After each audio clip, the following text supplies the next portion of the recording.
Being that we have a Jets fan in the studio, I guess, we have to talk about the Jets a little bit. You played the Lions this week, and who would have thought this would be an interesting matchup with playoff ramifications at the beginning of the season? Jets. I mean, you may have out of bias, but... Okay, well, when I was first on the podcast, I said the Jets will win between 9 and 8 games. You're like, you're not going to win more than 6. Between 9 and 8? 8 or 9 games, my bad. You know what I meant. He goes, Jets fans, am I right? They're going to win about 6 games, finish last in the division. Their defense has outperformed the most this year, and I was very shocked by that. Went from last to top 4. They're literally ranked 4th. Offense, be a little bit better, Yeah. Our quarterback situation. Yeah, Zach Wilson's back. So how do you feel about that? I had a lot of... I really thought this year was going to be different with Zach. I still think he's got talent. He's got the arm strength. He's able to move and throw the ball. He does. Not efficiently, but he's got one of the prettiest balls you can see on the run. Like, you saw it last year. You saw a couple this year. Yeah, but the only thing is, it doesn't go to the wide receiver.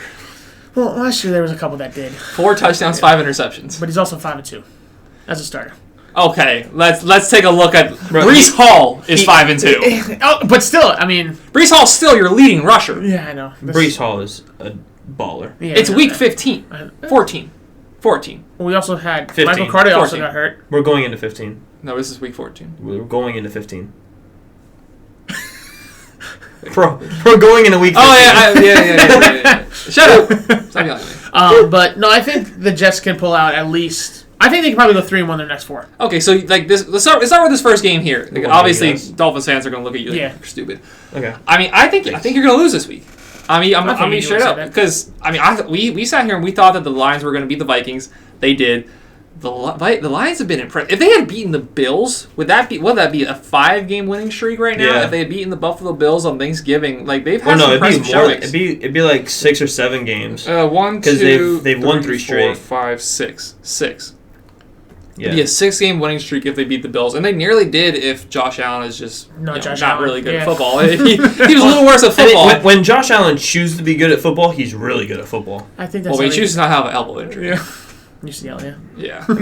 He had the injury when he played the Lions. I think that was like his first week back. Yeah, he played us because he re-aggravated. Yeah, it was the Jets, then the Lions, and then after that, I think you guys actually match up pretty decently well against the Lions, if I gotta be honest with you, because you guys have the corners to line up against their guys. Now we saw Jameson Williams finally got some action, finally got in the end zone. DJ Chark is impressing a lot. Amon-Ra, Reynolds, they have guys to throw around to, but you do have a pretty decent secondary.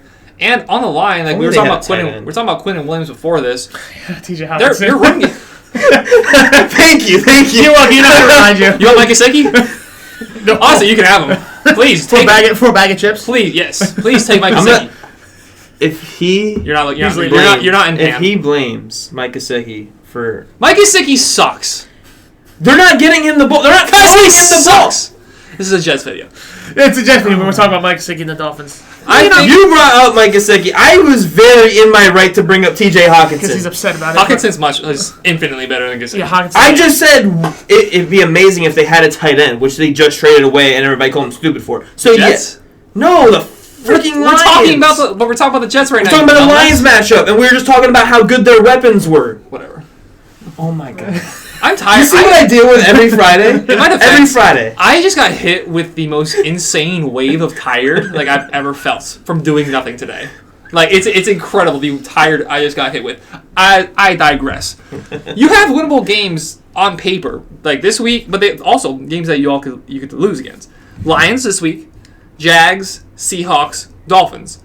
You could easily go 3-1. You could easily go 0-4. Yeah, or 1-3. Or 1-3. Now Zach Wilson. Do you have any confidence in him at this point in the season? At this point in his career? I think it's early for him in his career. I believe that 3-year window for quarterbacks to evaluate. You could really honestly put Josh Allen into that 3-year quarterback window. You could put Daniel Jones in that 3, but he's on his 4th year. So this is his last leg. Well, Daniel Jones sucks. Yeah, but I'm saying how much faith the Giants have had in him over the past 4 years. So it's if I'm hoping Zach Wilson comes out this game and just does what he's supposed to do. The difference between the Daniel Jones and Zach Wilson is Zach Wilson's got a little bit of cockiness to him. Zach Wilson's a little arrogant. Zach Wilson's a little bit uncomfortable being in New York City. Now, don't get me wrong. Daniel Jones is clearly uncomfortable being in New York City. Yeah. But Daniel Jones in the locker room, he's not an issue. He's not a rah-rah guy by any means, but he's also... He hasn't been a headache. He's been a model citizen in the locker room, so therefore he's been given the benefit of the doubt. Whereas Zach Wilson now, in just his second year, Robert Saleh's tired of him. It was really just that one. I've heard he had some locker room issues, but it was just really that one game against New England where he was like, no. I don't think it was just that, because if I understand correctly, I'm pretty sure Robert Saleh went around asking the more veteran players in the locker room, just hey, what does the locker room feel about Zach Wilson? And then he got benched. I'm just saying, I think it's more than a coincidence. Yeah, I'm going to go ahead and agree with you there. I've heard stuff way before. I heard like that was just the last straws when he said he didn't let down the defense after overthrowing a screen by like 10 feet in the air. Jeez. He can hit these beautiful shots, and then he misses Braxton Berrios as close as I am to the door. Yeah, it was crazy, and he can do that stuff on the run. Like he said earlier, he has one of the prettiest on the run balls you can throw, he got pretty balls. And anyway, it's not for a lack of talent. It's for a lack of determination. It's the lack of leadership. He doesn't even he's not a rah guy, and not that you really need to be, but like at least lead by example. And you're not doing that. Yeah, because Trevor Lawrence, he's not a rah guy. He's like, all right guys, let's go have fun, break. Like that, but that's who he is. He's true to himself. Zach Wilson, pretty much ever since the Zach Milfson came out, like he's kind of been a little bit of a head case, and not even he hasn't necessarily said anything, but you can see it in his game on the field. He doesn't know when to give up on a play. He shows some maturity issues in that sense. He shows some maturity issues in the sense of, do you think the offense is to blame at all for the game? No. Or do you feel bad for the defense? No. Like every single opportunity he's been given to prove himself maturity wise, he hasn't really succeeded. He has all this talent. He's got a great arm, great deep ball. Everyone fell in love with him when he had that rollout in his pro day and just slings it downfield. I was not convinced. That was, yeah. I thought Justin Fields was the clear number 2, and then we could argue from their point out. I thought Zach Wilson was more than number 4 in the draft, and I was baffled as to who has decided that this kid is all the way up to the number 2 pick. Because I remember at one point it was 4, then it was 3, then it was 2, and I'm like, the season's over with. Where are we gaining this knowledge from? Everyone just kind of talked themselves into Zach Wilson, and now he's a guy that is only playing because of injury. Yeah, well, like you said, that throw from the BYU Pro Day, yeah. That was really it. I mean, other than that, you've seen every other quarterback do it. I've seen Sam Darnold do it against the 49ers, where he just literally sidearms straight forward like this, just a sidearm pass. It was a perfect dive. But I wanted Justin Fields. I really like Justin Fields a lot. The Jets fell in love with what he did at Pro Day, and you can't argue with that. I mean, you can definitely argue. You can. I can 100% argue. I'm saying you can, but it's like, what other quarterback was able to do that during their Pro Day? Justin Fields. I mean, Herbert Justin Fields did that in a semifinal game over the top against Clemson. That was one of the most beautiful balls I've ever seen. I right then and there I argued at that point because in college football I only watched like the playoffs. So, but right then and there I'm like he did not know that Caleb Williams wasn't eligible this year. That is correct. I did not know. I mean, they were talking when I was talking to my buddies that actually watch college. They're like, "Oh, USC is going to be totally screwed without him next year." When I hear that, and I hear next year, they said next year. That's not what they said. That they did, and so when they said next year, Jay literally coaches college football. I understand that. Jay in the NFL next year. But then Kyle admitted, he's like, "When we said that, we mean the year after, not this coming year." And I'm like, well, this year's not over, so next year to me is next year. I don't think they literally said next year. I think they said after Caleb Williams. And I don't think next year was ever said because I know Jay and Kyle paid Kyle for who he is. I know he watches college football. I know he's a bit of a numbnuts whenever he has any sort of sports opinion. But like, I watch it when I can. I watch it on my phone at work on Saturdays, like all the time. Like, I watch it as much as I can. I know that. If they watch it like a lot. They know these things. That's why I was wondering the entire time when they're talking about everything with the drafts, I'm like, why is Caleb Williams not involved in the... So Caleb Williams is the Jets? No. Well, not Caleb Williams, but next season. So I think Zach Wilson might be done as Jets quarterback.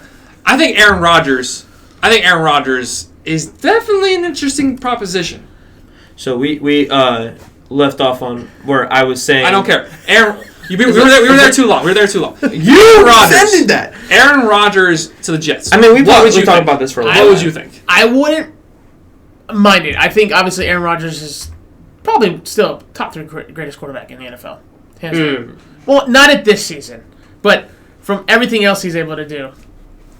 It's just... I don't know. I've heard a lot about Derek Carr, Jimmy G.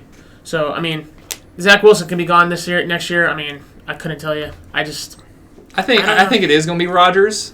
I think Aaron Rodgers is done with the Packers. I don't think Tom Brady would come. No. Because Tom Brady, he wants to play with a more veteran group, and you guys have good rookies, but Tom Brady doesn't want to play with rookies. He's you've had rookie of the week more than every other team combined. It's it's absolutely ridiculous how many rookie of the weeks you guys have had. But that does prove that you guys are a very young team. I think Aaron Rodgers coming over, he's played in the middle of he's played in the middle of a neighborhood for an entirety of his career. I think he goes over to the Jets. I think you guys can have a lot of success. I mean, I like the idea of him there, but you also got to think obviously Zach Wilson. I mean, especially if he loses this game, he's just done in New York. His last chance of playing in New York is this weekend against the Lions, and if he loses, he's done, and he's probably going to lose. So. Their defense isn't that great, but their defense isn't good, but it's more of their offense is better than your offense with Zach defense Wilson. Is better than I mean, you guys, you're so not getting. Anyways, back to my point. It's if it's back to Mike Williams. I mean, White. Or Mike White. Imagine Mike White. The man has been a baller. Now, he hasn't won you the past couple games, but those games have also been against difficult teams. It's been against the Bills, who just tore his ribs in 4 places. And then, what was the other team that he just lost to? Minnesota. Minnesota. Awful defense. Yeah. It's not awful. Oh, actually, it is. In the second half of the season. They have a decent pass rush. No, they're literally dead last in the NFL. Second half of the season defense. They're 31st or 32nd in almost every important statistical category on defense. So they have a decent pass rush, which is Darius Smith, and then they also have one good corner in Patrick Peterson. Patrick Peterson's still relevant. They have the worst defense in the league. They have the worst defense in the league. I understand points-wise they have the it's not just points. It's every statistical category they're last. Bro, you keep saying this and over and over again. The tape doesn't lie. The tape doesn't lie. You're right, it doesn't. look what the Patriots did against them. Okay. He's still horrible Patriots defense. You're talking about it's easy to play defense when you're up. When you're up. Wait. Oh my god! What was the score after 3 quarters? Wasn't it? They were up by 3 scores or something. It was 25 to the Vikings against the Patriots. No, the Vikings against the Jets, dumbass. It was. We're talking about the Vikings Patriots. When did you start talking about Vikings? This is a Jets video. What do you mean? Because we're talking about the Vikings defense, and we're talking about how the Vikings did against the Patriots. You guys, I was talking about how the Vikings did against, or the Jets did against the Vikings. When did that? Yeah, but it was 25. I asked their last 2 games. The last game was the Bills, which is a good defense and a great offense over there that the Bills have, and they were competitive for that entire game, except for when Mike White is sitting there can't breathe because of his damn ribs. And Joe Flacco comes in and fumbles. Should have been. And Joe Flacco just blows. Joe Flacco. And then the game before that, they were competitive with the Vikings, which, I mean, we've seen at times that they're frauds, but we've also seen them absolutely destroy good defenses. And they absolutely destroyed the Jets' defense for the first half. Have they destroyed good defenses? They have. Who? They didn't really destroy the Jets' defense. It was just they were up by 3 scores. It was actually 2, and then the Jets' offense just kicked in the game. Okay, 16 points might as well be 3 scores. It finishes a 5-point ball game, though. When they came against one of the best defenses in the league, what did the Cowboys do to them? Yeah. I mean, Tony Pollard, baby, my boy.